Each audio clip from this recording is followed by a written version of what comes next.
압박 면접은 계속되었다. 면접관 3명이 나란히 앉아있고 그 앞에는 26살 수진이 혼자 덩그러니 앉아있다. 허리를 꼿꼿하게 펴고 최대한 바른 자세로 앉은 수진이 침을 꿀꺽 삼켰다. 머리를 깔끔하게 빗어 넘긴 검정색 뿔테 안경을 쓴 면접관이 물었다. 아버님은 뭐 하세요? 훅 들어온 질문에 수진은 침착하게 대답했다. 건설 현장에서 일하십니다. 아, 건설회사 직원? 관리자 이런 건가? 현장에서 일용직으로 일하고 계십니다. 아, 일용직 자식은 또 처음 보네. 흑수저네. 흑수저라서 부모님 원망 많이 했겠는데요? 저는 제가 흑수저라고 생각한 적이 단 한 번도 없습니다. 아버지는 늘 새벽같이 일어나 맡은 바 일에 최선을 다하셨고 어머니 역시 일찍부터 일 나가셔서 늦게까지 몸이 부셔져라 일하셨습니다. 손이 트고 등이 굽어도 누구보다 성실하게 일하셨습니다. 주어진 일에 책임감을 다하셨습니다. 성실하고 단단한 부모님 아래서 저는 그 모습을 보고 그대로 배웠습니다. 흑수저라고 생각하지 않습니다. 뭐 성실한 거야, 다들 열심히 사니까. 그래도 경제적으로 힘들었을 것 같은데요? 사고 싶은 거 못 살 때 우울하지 않았어요? 어릴 때야 더 많이 갖고 싶어 물론 떼를 쓴 적도 있지만 제가 정말 가지고 싶어하는 것이고 낭비가 아니라면 부모님은 어떻게든 사주셨습니다. 그리고 크고 나서는 돈도 정말 중요하지만 더 중요한 것이 있다는 것을 부모님을 통해 배웠습니다. 하하, 돈보다 더 중요한 게 있다고요? 부모님의 변명 아니었을까요? 면접관들이 서로 마주보며 웃었다. 수진은 더 이상 이 면접이 의미가 없음을 깨달았다. 압박 면접일지라도 이 정도 수준의 질문을 하고 자기들끼리 희희낙낙 웃는 회사에서는 일하고 싶지 않아졌기 때문이다. 저는 저희 부모님이 정말 자랑스럽습니다. 많이 배우지는 못하셨지만 학교에서 배울 수 없는 삶의 지혜를 몸소 알려주셨습니다. 우리 어머니 아버지는 당신들의 방식대로 자식들에게 최선을 다했고 최고의 사랑을 주셨습니다. 자식들 먹여 살리려고 한 달에 단 한 번 쉬며 비 오는 날에도 우직하게 일터에 나가시는 아버지의 뒷모습을 보며 책임감과 성실함, 거기에 사랑까지 배웠습니다. 새벽녘 식구들 다 잘 때 제일 먼저 일어나 어김없이 밥상을 내어주시는 어머니의 하루하루가 저를 키웠고 제 동생을 키웠습니다.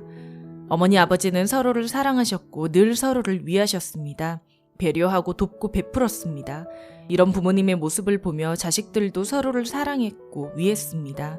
늘 웃음꽃이 피고 소소한 행복이 가득했습니다. 이건 지금도 현재 진행형이고요. 저는 우리 어머니 아버지 딸로서 요즘 유행처럼 번진 흑수저라는 말이 싫습니다.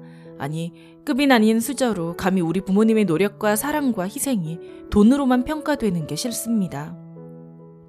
이렇게 길게 말하는 것도 결국 약간 자기 위로 아닌가?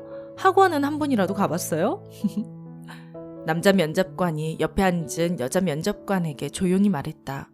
좀 짠하다. 한숨을 푹 내쉰 수진이 대답했다.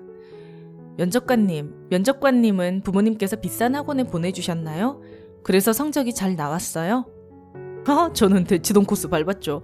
당연히 성적도 잘 나왔으니 지금 이 자리에 있겠죠? 그렇군요. 하지만 전 면접관님이 안타깝습니다. 면접관이 눈썹을 치켜 올리며 물었다. 뭐라고요? 그 좋아하시는 흑수저 금수저로 말씀드릴게요. 세상을 오로지 돈으로만 단편적으로 보시는 것 같은데 물론 인생의 돈은 정말 중요하죠. 근데 그게 전부가 되어서는 안 된다고 생각합니다. 그래서 제 기준에서 말씀드리겠습니다. 제 기준에서 면접관님은 흑수저, 아니 그 이하가 있다면 딱 그 정도의 수저입니다. 아무리 그 자리에 앉아 계신다지만 질문의 질이 너무 떨어집니다. 인격적으로 보았을 때요. 거기 앉아있다고 뭐라도 되는 양 히히덕거리며 조롱하고 웃는 모습을 보니 불쌍해 보이기까지 합니다. 압박 면접이란 말은 하지 마십시오. 핑계일 뿐입니다. 그리고 굳이 말씀드리자면 제 기준 저는 다이아 수저입니다. 지금 하나하나 나열하기도 힘든 소소하고 행복한 가족들과의 추억이 반짝반짝 빛납니다. 배우지 못했다고, 돈이 조금 없다고, 그래서 흑수저라면 너무 슬픈 현실일 테고 발전이 없는 세상입니다. 물론 상징적 의미로는 쓸 수 있다지만 이렇게 1대1로 사람을 앞에 두고 마음대로 뱉어버리고 몇 번이나 아니라고 하는데도 흑수저라 강요하는 것은 잘못됐죠. 저처럼 생각하는 사람이 많길 기대합니다. 수진이 일어서자 면접관들의 시선이 일제히 수진을 따라갔다. 바닥에 내려둔 검정색 가방을 들고 문으로 걸어가다 뒤돌아서 말했다. 그리고 왜 자식 입장에서만 흑수저, 금수저가 있는지 모르겠어요. 부모님 입장은 생각도 안 하고 말이죠. 부모님들도 자기 자식이 흑두꺼비가 아니라 금두꺼비길 바라지 않았겠어요? 오늘 제 기준 흑두꺼비 봤습니다. 당당하게 말하고 돌아섰지만 수진의 심장은 쿵쿵쿵 뛰고 있었다. 면접관은 멍하니 문 쪽을 쳐다보고 수진은 그대로 밖으로 나와버렸다. 면접이 끝나고 집으로 돌아가는 길 동생한테서 전화가 왔다. 누나 어디야? 여기 서울 갈매기집인데 식구들 다 모여서 외식하고 있으니까 이쪽으로 와.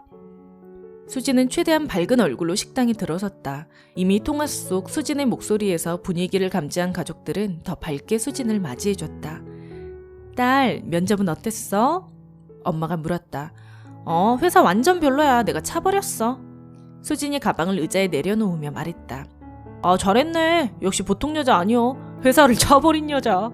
가족들이 함께 웃었다. 수진이 평소 좋아했던 갈매기살로 외식 메뉴를 정하고 수진을 기다렸던 가족들. 면접을 잘 봤든 못 봤든 마음 쓴 수진을 응원하기 위해서였다. 오랜만에 소주 한 병을 드신 아버지가 말했다. 어저께 일하는 뒤 박씨가 그러더라고. 자기 딸이 왜 난 흙수저 물고 태어났냐고. 너무 힘들다고 울었다는 거요. 친구들도 유학 가고 분기마다 해외여행도 가고 비싼 화장품도 다 부모님이 사주는데 자기도 어디 명품 어디 200만 원이 넘는 가방을 사주라고 했대요. 사줘야 하나 고민하더라고. 그래서 나도 우리 자식들한테 흙수저 물려준 거 아닌가. 말은 안 해도 나를 원망하고 있는 것이 아닌가 걱정이 되더라고. 수진이 말을 하려고 하는 찰나 동생이 말을 낚아챘다. 아이고 아빠는 자식들 아직도 몰라? 이만큼 자식들 뒷바라지 해줬으면 됐지. 얼마나 더 해. 누나도 이제 취직할 일만 남았고 나도 엄마 아빠 덕에 좋은 대학 나와서 이제 약사 될 건데 흑수저가 왜 흑수저인가 몰라. 나는 돈이 아니라 인성이 훌륭한 부모님 밑에서 크는 게 진짜 금수저인 것 같아. 그래서 우리는 금수저야.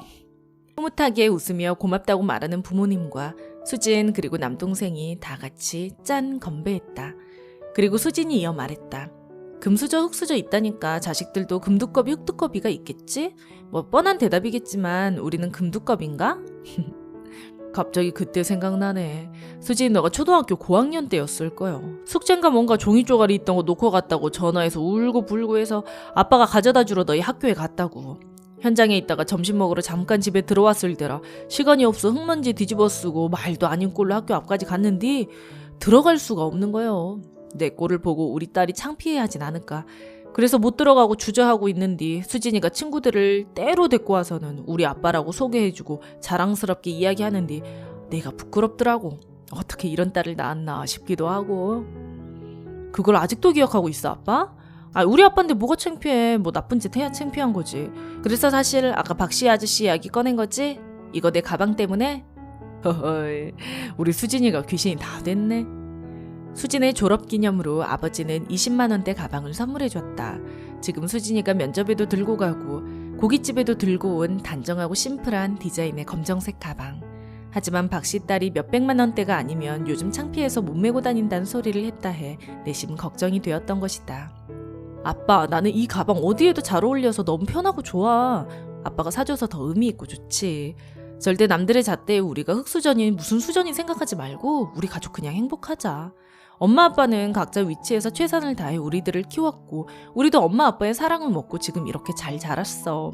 나도 이제 일하고 밥벌이 충분히 할 거고 얘도 안 어울리게 무려 약대까지 갔잖아. 걱정하지 않아도 돼. 그리고 다 키운 자식들 덕 좀 보게 일 좀 쉬엄쉬엄 하랬더니 우리한테 부담 안 주려고 계속 더 열심히 일하시는 거 알아요. 우리 가족 지금까지 너무너무 행복했고 앞으로도 행복할 일만 남았어요. 알죠? 남들의 잣대에 나를 가두고 남들이 날 평가하게 내버려두고 심지어는 그 평가에 모든 의미를 부여하며 우울해할 필요가 없다.